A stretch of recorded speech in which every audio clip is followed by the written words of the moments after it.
আসসালামু আলাইকুম বন্ধুরা, কেমন আছেন আপনারা সবাই? আশা করি আল্লাহর রহমতে সকলে অনেক বেশি ভালো আছেন। এই যে নতুন ইনকিউবেটর কেনার পর সামান্য কিছু পরিমাণে মোটে 20টা কোয়েল প্যাকেট ডিম দিয়ে দিয়েছি ইনকিউবেটরে। বোঝা যাচ্ছে না যে ফোকাস নিচ্ছে না। 20টার মতো কোয়েল প্যাকেট ডিম দিয়ে দিয়েছি চেক করার জন্য যে হ্যাচিং রেট কেমন। আমার এই ইনকিউবেটর মোট 528টি মুরগির ডিম ধরে, কোয়েল প্যাকেট 1200 ডিম ধরে। তো হ্যাঁ, চলো আপনাদের দেখায় দিই, যেহেতু ভিডিও করতেছি রাত্রিবেলা।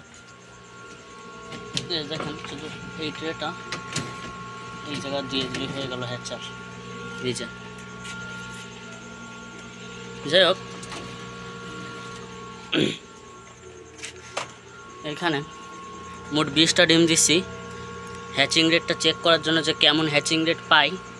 ইনশাল্লাহ যদি ভালো হ্যাচিং রেট পাই তাহলে বেশি করে ডিম দেবো, আর যদি হ্যাচিং রেট খারাপ হয় তাহলে এটা একটু ক্যালিব্রেশন করতে হবে। ক্যালিব্রেশন করার পর তারপরে আবার ডিম দিতে হবে। ইনশাল্লাহ ডিম দিয়ে দেবো কিছুদিনের ভিতর, হ্যাচিং রেট যদি ভালো পাই। তো সবাই আমার জন্য দোয়া করবেন যেন ভালো হ্যাচিং রেট পাই, এবং আমার খামারের জন্য দোয়া করবেন।